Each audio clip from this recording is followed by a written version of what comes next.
From MTN News, this is Montana This Morning. An outpouring of support for the man who touched the Livingston community. I'll have the story coming up. And Vietnam veterans remembered at Montana's capital. We'll show you a ceremony that happened yesterday in Helena. Well, good morning, Southwest Montana. It is 6:30 on this Wednesday. Chet Lehman, Matt Elwell with you here. Sun's starting to come up on a really beautiful, crisp, clear spring morning. I think crisp is what's going to stand out initially as you're walking out. It is beautiful. Sun's heading up. You may have to scrape a little ice off the windshield this morning. Most areas into the 20s as we're starting the morning. Low 20s at that, 21 degrees in Butte, 25 in Belgrade. We're sitting at 19 degrees this morning in Ennis. This is Futurecast, and as you get later in the day, the clouds will begin to thicken up. That's ahead of another frontal boundary that will move in. When I say a frontal boundary, it is a cold front by definition. I don't think we're going to see the temperatures drop dramatically. It definitely will be cooler. It's not a Arctic front, but we do have the potential of snow by early tomorrow morning. Look for beautiful conditions today, a little breezy, but definitely warming up. We're going to take a look at the weekend ahead, our snow potential, much more in just a few minutes. Thank you, Matt. 6:31. We are learning new details about a bear that mauled a man to death near Livingston last week. Montana Department of Fish, Wildlife, and Parks says it does not plan to kill the animal because the agency says it does not appear to have been a predatory attack. While there were no witnesses to the mauling, wildlife officials also say it does not appear 40-year-old Craig Cluter used bear spray or a gun to defend himself. FWP believes it was a grizzly that attacked the Livingston man, but won't know for sure till hair found at the site is tested at a lab, and that could take several weeks.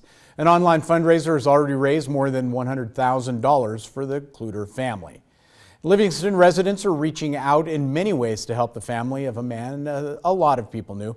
TN's Edgar Cedillo reports from RX Coffee in Livingston, where there's a special fundraiser for the family. Tuesdays at RX Coffee Shop in Livingston were delivery day. Wait, Payne. I don't know if you saw that. It was our day, waiting for him to come in today, as it being Tuesday, and Tuesdays now hold a special significance. For them, it was the day to see Craig Cluter. Craig was attacked by a grizzly bear in Park County last week. Tuesdays I take care of all the ordering, so our big Shamrock order would come in Tuesdays, and he'd always stop in to make sure my order was right, nothing was broken. This was the first Tuesday with Craig not here. Today we are dedicating Tuesday to Craig. All the sales of the day at RX Coffee were being donated back to his family. People in Livingston band together. As the snow fell and people crowded inside and cars stretched out to Park Avenue, So pleasantly surprised at the turnout so far. they always remember him for his smile. He was always just so happy to be here. We'd always get him his coffee, and he used to joke about, can I just come back there and work with you guys for just a couple days a week? I'd love that. The impact was felt in the community for those who knew him for a few months or for many years. So when we started this whole thing, I'll go back just a hair. When we started this whole thing, I saw a young man that I was excited to help mold and sculpt and have impact in his life. And 5 months ago, I could have never, ever dreamt the impact he would have in mine. Sorry. He, every day he got in our car with a smile on his face, and he left our car with a smile on his face. As a human being, he was just, they don't come any better, and we were just so happy to have somebody of that character and those qualities be part of our family and our team. And he loved his community, and his community continues to love him back. It was Craig Cluter. I mean, this guy was loved up and down this valley. They all agree that We all need to be like Craig. from now on and every Tuesday moving forward, Tuesdays is always going to be our Craig Day. She was the nicest one. in Livingston, Edgar Cedillo, MTN News. Edgar also tells us a silent auction will be held at the Livingston Civic Center coming up on April 10th, beginning at 5 in the evening, again with the funds going to the Cluter family.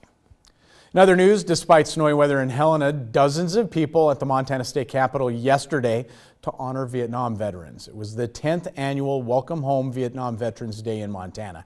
In Helena, the annual commemoration began with a march around the Capitol, then a memorial wreath placed at the Capitol's Freedom Tree, which honors prisoners of war and those missing in action. Montana Governor Greg Gianforte read a proclamation recognizing veterans and their families. Organizers say many Vietnam veterans didn't get that kind of welcome they deserved when they returned from the war, and events like this are an important way to show them support. I ran into 3 other people who were in the audience, have never been to one of these. They felt that they had gotten some kind of closure based on the fact that we're welcoming. You know, you can hear the chatter down the hallway right now. Everybody's not leaving, they're visiting. So I think that's great. Now, this is the first year since 2019 the annual commemoration has been held in a more usual way. It was disrupted the last 2 years, of course, because of COVID and the weather. 6:36 now. Federal student loan payments are supposed to resume in May, more than 2 years after they were paused because of the pandemic. But many are wondering if President Biden will pause loan payments for a 4th time or expand forgiveness programs further. Alexa Liaco found out what borrowers need to know about the upcoming deadline. Lorianne Weiss, who works in the financial aid department at the Metropolitan State University of Denver, says she's worried if payments resume, many students will still not be able to pay them. Obviously, having a little bit more time certainly helps them, but I think our concern is, are students really prepared? They've had a very long period of time to not have to worry about making this payment. This is an issue that impacts 43 million Americans. The average borrower owes around $36,000 with a total of $1.6 trillion in federal student debt. President Biden has so far forgiven $16 billion in student debt by expanding student loan forgiveness for certain borrowers. That includes public service employees like teachers, firefighters, and first responders, people with severe disabilities, and people who were scammed at for-profit colleges. Pausing or canceling federal student loans is a controversial issue. Proponents of loan forgiveness say it could immediately boost the economy, giving borrowers more money to spend on other things. And they say it could give financial security to a lot of borrowers, especially historically marginalized groups.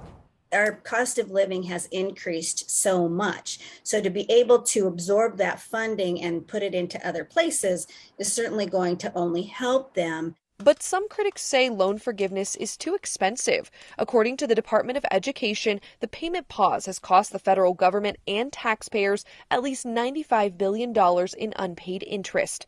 Experts warn if student loans are forgiven, that could limit funding to other spending programs. So what comes next? Well, this could go one of 3 ways.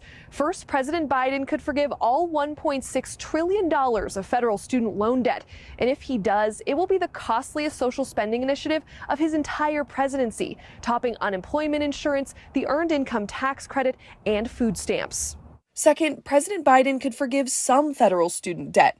On the campaign trail and early in his presidency, he said he was open to eliminating at least $10,000 in student debt per borrower. That would cost the government $373 billion, but Biden hasn't announced a plan to do so. Third, Congress could decide the fate of student loan payments. There are 2 bills recently introduced.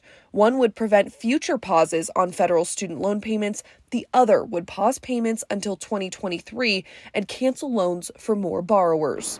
As the debate continues, experts do warn borrowers, don't count on forgiveness happening. Be prepared for payments to resume eventually. I'm Alexa Liaco.